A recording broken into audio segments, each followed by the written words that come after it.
Shalom. Do you want to know what is the best proof for the Jewish people's resilience? Keep watching.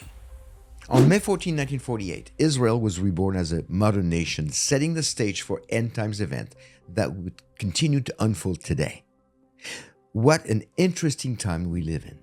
The truth is that Israel Independence Day is a powerful testimony about the Jewish resilience in the face of crisis and God's faithfulness in a hopeless world. To shed some light on where we are and how we got there, let's go back 138 years. 1897, Theodor Herzl attended the First Zionist Congress in Basel, Switzerland.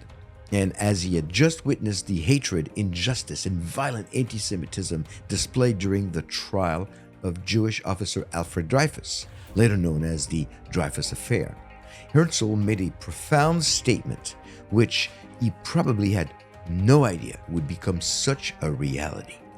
He said, and I quote, "Were I to sum up the Basel Congress in a word, it would be this: at Basel, I founded the Jewish state. If I said this out loud today, I would be answered by universal laughter. Perhaps in 5 years, certainly in 50, everyone will know it." Close quote. Well, if you add 50 years to 1897, you arrive at 1947, the year United Nations adopted Resolution 181, also known as the Partition Plan for Palestine. Within 6 months, Ben-Gurion was declaring the birth of the independent modern state of Eretz Israel, setting in motion a geopolitical series of events that we are still witnessing today.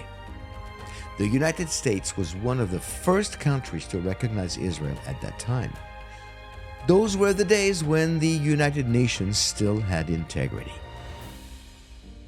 If my people felt uneasy after the Dreyfus Affair, things got a lot worse during the Holocaust.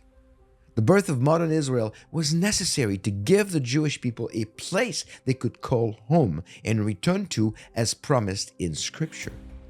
Beyond a geopolitical event, it was the fulfillment of many biblical promises. The best slap in Hitler's face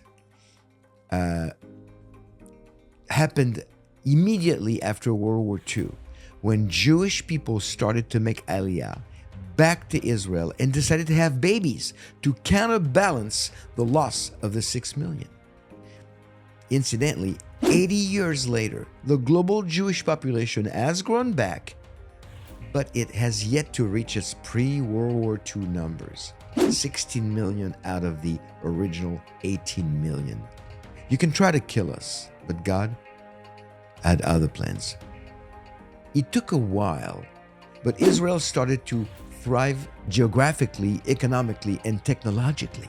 Innovation and inventions keep coming out of Israel as if to bless a world that often seems to want to curse us. Friends, the world is truly a better place because of the Jews, as you see in Genesis 12, 1-3. We will never know how much better the world could have been if Hitler had not taken 6 million of us. And by extension, if Hamas had not taken 1,200 Israelis. But we must press on. Modern Israel is about to celebrate its 77th anniversary, once again proving to the world that we are here to stay. As we can read in Jeremiah 31, 35-37. The Jewish people are resilient indeed. We have been through more crisis than anyone else in human history. And yet, we're still standing. And standing firm, I might add. They will continue to try to kill us because it is at the core of Satan's agenda of hatred for God and his chosen people. Despite the unavoidable casualties, as we read in Zechariah 13, 8 and 9, God will continue to miraculously protect us, as promised in his covenants. Israel Independence Day is a testament to the Jewish people's resilience. But it is also a time for us to acknowledge that we exist today only by the grace of God. As independent as Israel claims to be, Jewish people depend 100% on God's grace and mercy, even if they don't acknowledge it or claim not to believe in God. Ironically, The very existence of Israel, a mostly secular state, is one of the strongest proofs for the existence of God.